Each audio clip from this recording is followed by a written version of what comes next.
This show is brought to you in association with HostGator, where web hosting is made easy and affordable. Check out our hosting plans over at hostgator.com.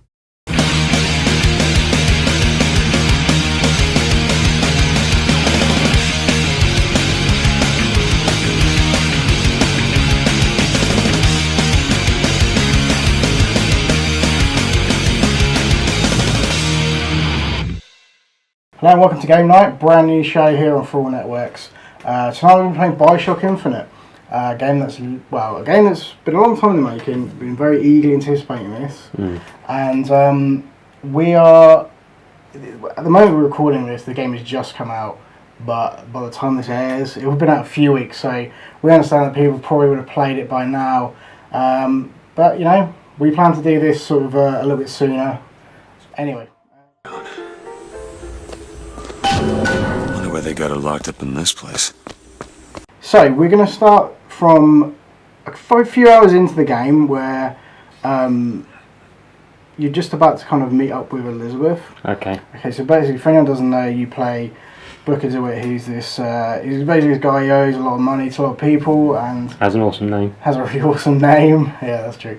And he kind of has. He's been getting this deal where he has to go to the city in the sky called Columbia, find the girl Elizabeth, bring her back safely, and all his debt is repaid. That's kind of the smallest part of the story, really. That's kind of the basic seed of the story of this. I guess it's kind of a Bioshock sequel, but it's kind of really a prequel because it's set before the original Bioshock. So that's kind of interesting as well. Yeah.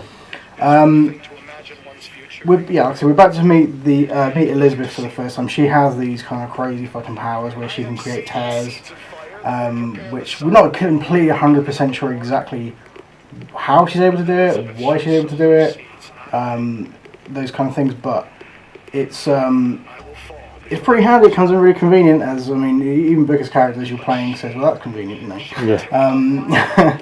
Being able to kind of freaking bring a turret out of nowhere and anything to help you kind of in a combat situation is cool. She's also really good at finding a lot of health and ammo, money, kinds of things come in handy, you know.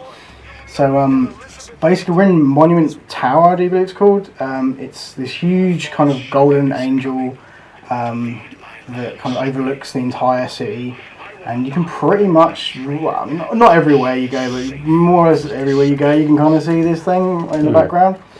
So you've travelled all that way in the first few hours of the game, and this is the first time you get to meet her.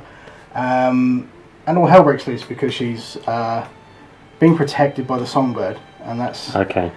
Sounds kind of it sounds kind of like, oh yeah, sounds a bit Disney. It always sounds Disney, yeah. But it's like it's always, we're about to find out it's far from that very thing. Well, compared to, because you haven't really played this yet. No. Played a fair bit of the first one. Yeah. Not finished it or anything because I got scared of the enclosed spaces. But yeah. I'm scared of heights too, so that's probably a whole different reason not to finish this one. True. It really, in the first few hours of the game, it really does feel like Bioshock. It feels like they've, a slightly tweaked version. They've done some stuff, obviously, but it just kind of feels like Bioshock. It feels like it's kind of never gone away, and it's as it would be. It doesn't feel. It feels fresh, but it doesn't feel too different. Yeah, I'd say you can see the obvious differences with the setting and improvement in the graphics and everything. Yeah. But it does still feel. Yeah, and looks. It still has a creepy edge to it as well. Yeah. Like with that thing, that's just fucking crazy. We've seen this footage before, kind of in I think it was the VGA demo of last year. We're about to see what happens after this segment because they did not show that bit. We will jump around a little bit gameplay footage wise because there's a lot to cover, but we will be showing a decent chunk of the game. And so we're about to escape, which is not the best plan. As you're about to find out why. I'm thinking you can guess why, but so she's been locked in this tower. She's kind of the Rapunzel type character, and she's not really seen a lot of the outside world, even though she's kind of still enclosed in the fact that she's this Sky City type thing, Yeah. Which there's a lot of unanswered questions at this point in the game. I mean, there's a lot of things that were predicted early on Yeah. in the gameplay and the story that have happened and come true, and it's like it is all kind of whether it's down to her, whether she's predicted certain things, who knows? You know, Yeah. 'cause we get to find. I haven't played through it all yet at this point, but like I said, the game's just come out, so and by the time this episode actually goes out, then you know it would have been out for a few weeks, and yeah, See, comparing it to the first game, this is kind of reminiscent of when you first go down into Rapture and you first arrive and you get the slices and stuff kind of thrown around. It's got that same sort of feel to it, the sound effects, and yeah, it's not the same. But it definitely still. It's definitely still, although it is so different, it's still a Bioshock game. Yeah, I would absolutely. said, and I just love the sound design and the creepiness of it all. Yeah, it is. It's very creepy. Even though it's really bright, colourful, vibrant, all these open areas, you do find like there's certain spaces you'll go into where it's that's a bit creepy, or it's still able to do that, you know, and it still brings the action. I mean, that's a songbird, and it's not Disneyfied at all, and yeah, it's not happy either. No. So we're gonna skip a little bit more forward to us trying to escape this huge monument that she's been stuck in all this time. Okay. And yeah, it's not going to go 100% to plan. I think this is kind of the point in the game where it's kind of stops feeling a little bit like the original Bioshock, and it just takes on that. We're going to get to the Skylines thing, which we're about to see. It's that whole extra. That's the whole new. It's not a gimmick either, really. It's just whole new element to the gameplay, and it still feels like Bioshock, but they throw a lot more of this kind of stuff in. You know, from here on in. So it's kind of cool. The first few hours, you don't get any of this stuff until you're kind of, you know. And here's obviously the tower falling apart and stuff, but it's just fucking crazy. The scale of it. Let's talk about that. Yeah. Because Bioshock was a pretty big game. It was like, you know, it was an underwater city, and you got to explore a hell of a lot of it. And but you explored it all through tubes and tunnels and but it still took you a good like 14, 15 hours just to, and that's if you kind of push yourself through it without exploring everything. Yeah. I've heard this is kind of a similar length. I haven't finished this yet, so we are now up shit creek right paddle. See, I remember Big Daddy's being scary. It's very sort of foreboding presence, but this thing just. Well, there are similar enemies to the Big Daddies. Yeah. I forget what they're called at the moment. It does a really good job. We've skipped another bit here. It does a really good job of kind of throwing enemies at you over a space of time, rather than saying, "Hey, here's like 3 brand new things to fight." It gives them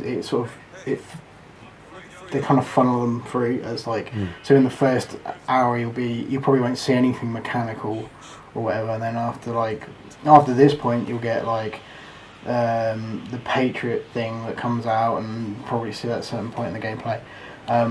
You know, there's certain things that I'm probably about 4 or 5 hours into the game, and there's certain things I haven't seen yet that I know are in the game.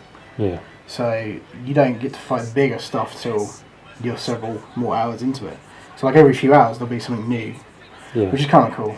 I like that it's not all just here's the enemies. Let's just keep throwing them at you randomly. Yeah. It's like it kind of a build up.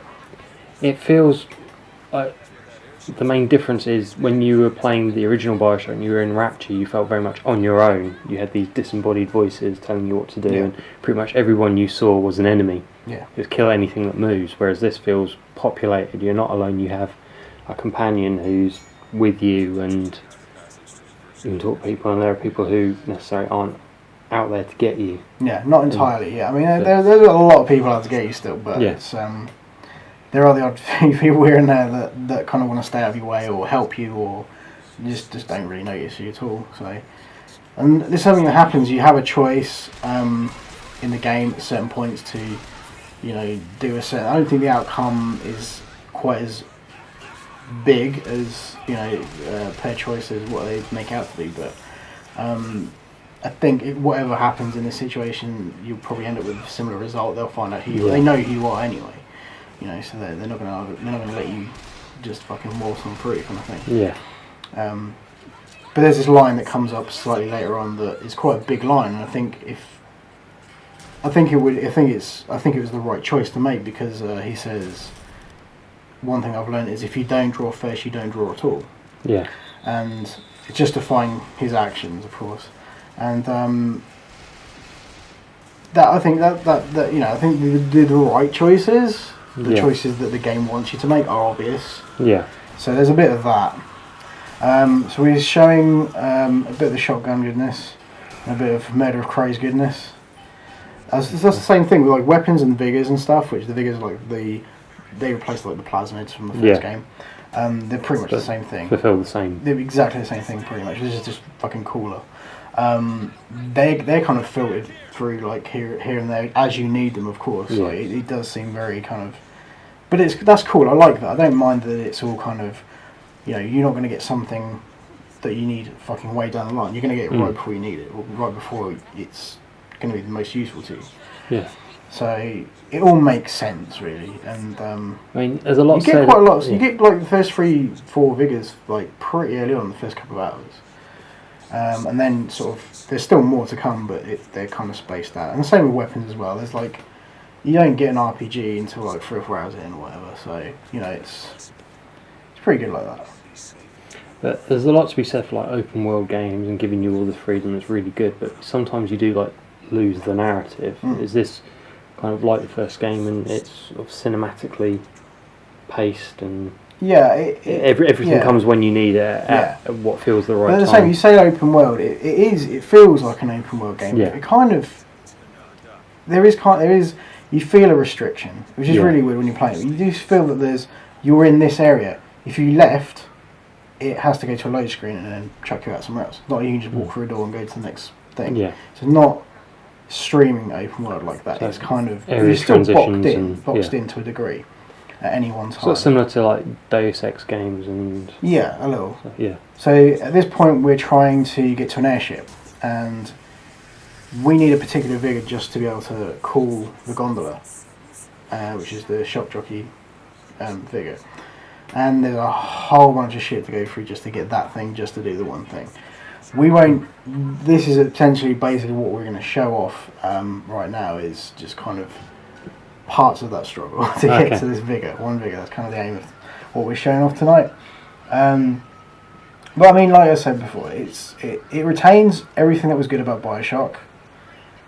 It gives it a fresh coat of paint, not just. I mean, literally a fresh coat of paint. I mean, it all looks so much nicer. Like there's still that kind of character design that's kind of not so much cartoonish, but kind of it's more stylized than photoreal, which exactly. I like. I think works for it. Yeah, it looks nice. It looks good. It works, and it's easier to suspend your disbelief when everything's kind of cohesive and everything has a look about it. Yeah, obviously, there's a lot. Some people argue a little bit about being the game pausing when you do certain things. I don't mind that so much. Like if you swap out your vigors, you can only equip 2 weapons, 2 vigors at any one time. You have to swap them out otherwise. Yeah, that pauses the game. But I think that's a good thing. It gives you a chance to think. Right, well, I'm going into this situation. There are 5 dudes that are going to kill me. What do I need? Should I use the blocking Bronco and launch from the air and then just fucking pull out my machine gun and fucking slay them, or whatever? Yeah. Do I, distract them with Murder of Crows, or do I possess one of them to try and fucking kill the others or something? I mean, most games like RPGs and action RPGs, they do have that where it pauses to let you decide where you're going through. So I don't see it being a problem. On PC you can use hotkeys and stuff, so if you're a PC player, I guess it's not really a problem. But I guess you still have the option to do that, to pause and bring up the menu and click on what you want to equip and just think about it a bit more. Console gamers are kind of limited in what we can hotkey. Yeah. So, like I said, it's two weapons, 2 vigors. That's kind of it. So we had a little altercation there, which kind of didn't end well for a lot of them. Not so much. Salts are the things you need to be able to use your vigors, and that's something you need to keep up. And they're like bath salts. You have to sort them. These are upgrades. These come very often. They're expensive. I've only equipped a few. But they'll do extra things, like with your Sky, which you can use as a melee weapon.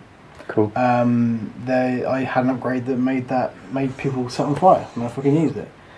And that's pretty handy because if you are out of ammo, or if you find switching a weapon and then reloading it is going to take a lot of time, which it does, and you haven't got that kind of time, you hit the Y button or whatever and Twat 'em. and they're on fire, and they take even more damage just from Excellent. that. So that's pretty cool.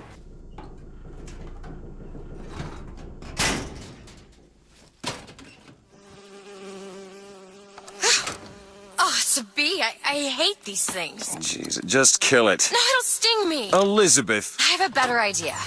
So at this point, we're stuck in an elevator. We get to see her use a tear and show us something crazy.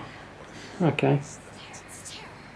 And this is kind of her. This is her kind of.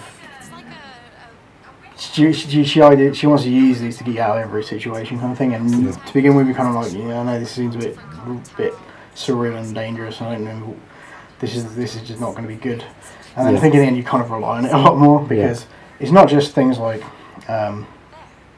sky hooks and the turrets and things. She can bring in like ammo or health, and you can kind of swap between whatever you want at any one time. So halfway through battle, you can just go over and say, "Oh, hold down X, bring that in, bring that free." Because you can see everything laid out, and then you just get to pick whatever you want. Yeah. So these things here are actually. I think they're called the Patriots or something. They will actually. They don't just fucking come to life and start trying to kill you, but like they are dotted around at any one time. They can be set off. We'll see that in a bit. So brand new, bigger, fucking Bronco. Cool.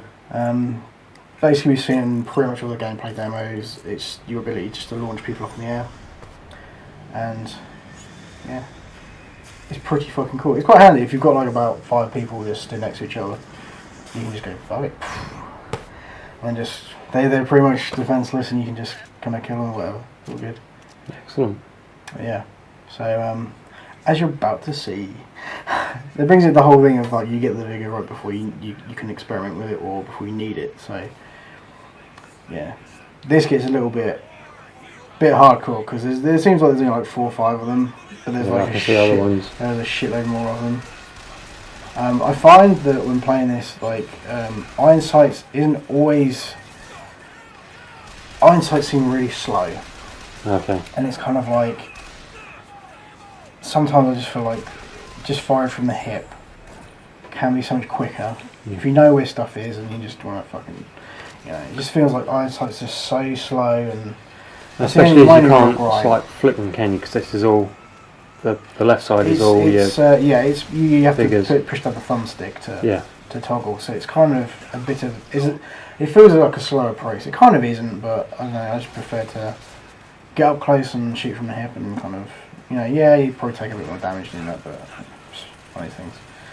So carbine comes in handy as well. I think this is like the first time you get one in the game. But weapons are pretty much laying around everywhere, so it's like if you swap out a weapon at one point in a bit, you'll get a sniper rifle, which you kind of need because you need to take out a sniper. Cool. You'll have that on your possession when you need it, and you can swap it out straight away when you don't want it anymore, because there'll be some kind of another machine gun or a shotgun or whatever you dropped, or you can just pick the one you dropped out or whatever. Oh crap! What's this? So this is essentially how you got the Murder of Crazy Vigor in the first place. Okay. This dude is pretty much, he's I forget the guy's name, he's like pretty much made out of crows and has like a fucking coffin on his back or some shit. He's a creepy motherfucker. And he's really not the easiest thing to kill. Excellent. It's like a sort of mini boss kind of thing. And he will kick your ass as he is doing. So. But yeah, I mean, they do like to kind of throw a lot at you at once, but like this is only the second time you get to fight one of these things, right? So they're well paced out, I think. And then the bigger stuff comes later, and they probably throw a few more of the small things back in. That's what I would have expected, but like I said, so far this is only the second time I've fought one of these things. So. Okay. But it's cool. I mean, just as you would with a Big Daddy in the first Bioshock, when you kill it, you get like a big reward. They'll be carrying some major money on them or something cool that you kind of need. Or the first time you kill one of them, you get to take the vigor or whatever. Because like, his would have been the murder of crows, and that's how you get that. And he's impervious to that, but you know. So this is us escaping. Skyline control, as you can see on the right of the screen, or maybe not because we might be in front of it. There's a throttle, and you can lock onto targets, reverse, strike, and dismount, and that's all pretty cool. I mean, but also you can literally stop on these things and then just take the time to. Unless you're in combat, obviously you don't want to do that. But you can speed up with the left stick or slow right down, and yeah, just kind of do what you like. Excellent. I like the controls on the Skyline. It's pretty cool. You're not limited just to jumping on it and then going wherever it takes you. Yeah. You can even fucking hit B and just reverse that shit and go straight back. If you feel you're going the wrong way. Excellent. But that's my biggest worry with this game was like... Is it on rails? No, my biggest worry was that if you had to get to a certain place, yeah, would you always know to take the right direction? Would you know when to swap skylines? Would it be too complicated? You end up coming back on yourself before realising you fucked up and you have to go all the way back. And there's not really any of that, I don't think. It's actually amazingly worked quite well. This is the bit of the sniper rifle I was talking about, where you just kind of... It comes along at the right point. She goes, hey, take the sniper rifle, you'll need it. And, you know, it is all very convenient, but it's just a game at the end of the day, so it is what it is. It's all cool. And guys know how. So yeah. So this yellow smashy thing, is that like your armour? It's your shield, and as it replenishes, you get that whole... Yeah. So that's something you get fairly early on as well, within, I'd say, the first hour of the game. Cool. It just introduces that, and it's obviously there are upgrades for shield, upgrades for health, all that kind of stuff. But they are a few and far between. You know, it's not something that you're going to come across all that often. So you can't really level up in terms of like getting like a max out health bar or your shield or anything like that straight away. You probably will have to play a fair bit to actually get to that point, which is good because there's no point making it too easy too soon. There's no challenge in that, is there? So no. That's all good.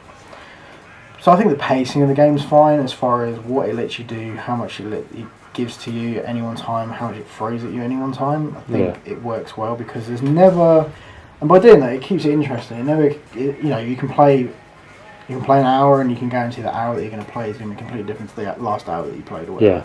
So if you play in 1 or 2 chunks, or whether you play it an hour at a time or half an hour at a time, you can guarantee that every time you play it, there's going to be something slightly different there. Yeah. You know, so that's pretty cool. And it never feels like doesn't seem like one of these games where it's going to go back on itself too much. I mean, Bioshock's not really. I mean, the first Bioshock kind of does that a little bit, where you go back on yourself in there, but it was never to the point where it was annoying. Yeah. And I feel like they've done that with this as well, which is cool. So it's not like Devil May Cry. You've got to kind of literally do everything in reverse. But yeah, that was my other concern, is that it would seem like this huge world where it wasn't actually as big as it made it out to be, but you do a lot of backtracking. Yeah. There isn't that. It doesn't seem to be. So basically, the story gets complicated because the prophet of the whole Columbia, Comstock, he has tried to rewrite history to make himself seem like he's some kind of, I don't know, fucking hero. Messiah. Yeah, exactly. And there are obviously people who know the truth, and one of these people knows Booker, and Booker knows this guy who we need to go get the vigor from. He also knows his days are numbered, so he'd rather die at the hands of a real soldier than this fake soldier, Comstock. So this is kind of what this is. He's putting up a fight, but I think ultimately he knows it doesn't matter who gets to him first, he's going to die. Yeah. So yeah. There's a lot of... I mean, this is just literally one little part of the story. So there's a lot going on at any one time. You know, this isn't like... They could have taken this whole side of it out and just explained it with... Like cutscene well, I mean, not so much cutscene, but like, put something there to explain it. Or just a character that would tell you this sort of information, you know, exposition-wise. And I think that's part of the whole sort of Bioshock thing, is everything gets explained throughout the journey. Yeah, you pick up little bits, and it's not so much. There's not much in the way of It is exposition, but it's told you free gameplay, so you have Yeah. to do these certain things, and I like that. I think that's cool because it forces you to kind of know everything. So That's not racist. no, it's not at all. There is actually a fair bit of racism in the game. Yeah. Not like obviously, oh, isn't this game racist? But like the characters, it's the time that it's set Yeah. and the kind of there is all that kind of thing. But yeah, 'Cause this is, after all, it's not straight up fantasy. It's kind of alternate history. yeah, that's true. It's like, And there's all that whole thing of this guy comes like twisting yeah, the truth and having all this set up to kind of make him look like he was this badass and he fought all these people and he won and it was like he wasn't even there kind of thing. yeah, So that's kind of the whole dispute here. He's pissed about this and yeah, it's kind of cool because you get to know a lot about this guy Comstock before you ever really meet him. And Yeah. I don't know if you'll really meet until like the end of the game or whatever. I say at the point that I am playing this, I'm not a hell of a lot much further than this point in the game. okay, So, because like I say, it's just come out, so I'm hoping by the time this episode goes up that I'll actually finish it. That'd be kind of cool. Yeah, but it's cool. I mean, I really like it. There's a lot on offer, and what the hell? whether or not this is one of the first big enemies you fight in the game, which is where you get your kind of Yeah, yeah. Elizabeth being really helpful again by giving you health and ammo, helping you up. all kinds of shizzle. So yeah, and we get more of a realistic demonstration of tears in a combat situation now. Okay. So basically, you can't get through the bars. She's able to squeeze through, but hey, there's sky hooks and shit, so you can kind of just jump on one of those. But you have to make the choice. It's cool because it gives you a lot of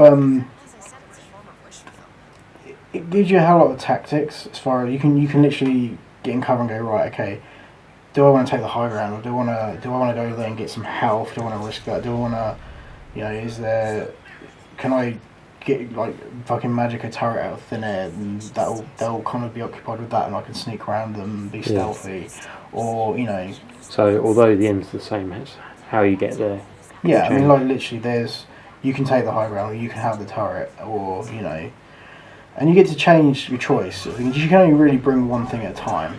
Yeah, So you could actually like here swap and say, hey, I want the freaking skyhooks instead. I think this never gets old, even though it's kind of I just think that's fun. It's pretty awesome. it's so cool. And there are a lot of obviously they have turrets and things like that, and if you bring a turret in like through, it doesn't last long. Yeah. So there's that to consider. You got to think it's a distraction and it's going to kill a few guys off and make it slightly easier for you, but it isn't going to last forever. You need to think of the next step still. Yeah. After that. So it's cool. It always keeps you thinking, and there's always a new way. And if something doesn't work, then you can try something else, and you'll find something that does work for you, which I think is really cool. It gives you a lot of options, which is great. No point in getting a clip increase for a pistol that I don't have. So she does. It's like, well, I'm not even going to use that, but whatever. Thanks. She's like, oh, you went to the vending machine. Here's some money. Thanks. Don't spend it all at once. So you can see that she's either able to bring in vending machines and like first aid kits and a shotgun with a shitload of ammo or just a bunch of ammo. Something that there's. I think that's what's unique about it. It's like the one other than the skylines and the way you get to places and stuff. It's one of the unique things about the game. I don't think there's ever really any other game that's done this. Or at least done it in this way. So obviously for health, I can pick up some health. That's always good. And if I wanted to, I can swap it over and get some salts, which means the health kits disappear. I can't use them, but I can always go back and get them. Oh, look, there's a turret and shit.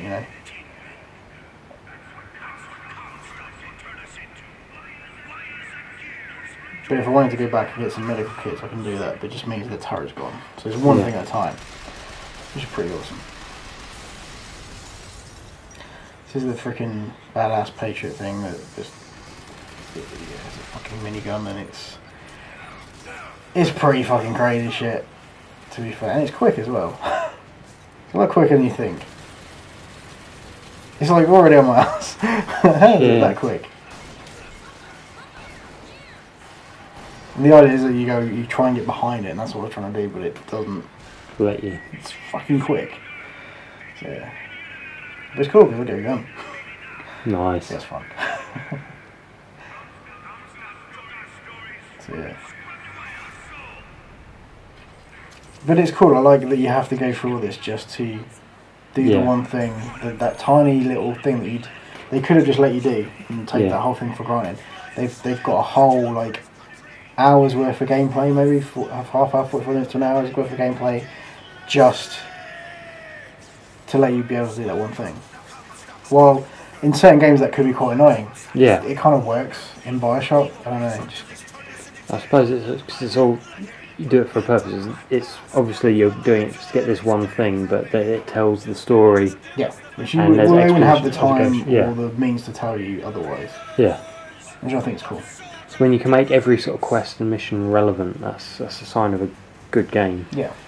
I mean, there's been a hell of a long development cycle on this game, but it shows. I mean, graphically, it's good. It's not amazing, but it does look good compared to the original Bioshock and other games that came out early in the generation and stuff. There's definite graphical improvements. And when you think of the size of the world and how much is going on at any one time, I think there's a really good balance. Yeah. To be honest, yeah. Obviously it looks better on PC than it does on console. There are certain graphical things they've had to compensate for, and some of the textures and stuff aren't quite as nice as they should be. It's still a nice looking game. Yeah. But I like the fact there's a lot going on at any one time, and there's always something to keep you busy and interested in it, and it's never really boring. You know, it's not like, I mean, within the first hour, you don't really get to shoot many people, which essentially, I don't know if you boil it down, this is a FPS, but there's so much more going on than that. Yeah. It's like, it's not like a Call of Duty where in the first hour you've killed like fucking 200 people or whatever. Yeah. It's not that game. And that's just something else that, you boil it down to the basics, yes, it's an FPS, but it's really not just that. I think that's what's cool about Bioshock, because FPSs are really oversaturated. So many of them, they're all very similar. They're all trying to kind of be the Call of Duty or whatever, and this game is really not trying to be that at all. No, I mean, I'm right in saying this doesn't have any multiplayer or. It has no multiplayer, and all story driven, which is pretty much. It's all good. So we're skipping forward a little bit more because it was kind of we'd only be showing you what we've already shown you, and so this is kind of the last sort of just before you get the vigor, and he just kind of shows the kind of guy that you're playing. He's not perfect, and he will do what needs to be done. He wants to get given another choice. Do I kill him and now, or do I let Comstock get him because he's dead either way, sort of thing? So. Is it better at my hands or his or whatever? Or would he kill him? Would he torture him? So that's kind of it, That's that. That's Game Night Episode 1. Thanks for joining us. Will we bring out some more episodes soon? I mean, I don't quite know exactly what the schedule is, but just... as good games come out. We'll be recording episodes, and please subscribe, please keep looking out for episodes. Thank you very much for watching, and we'll be back very soon. Ciao.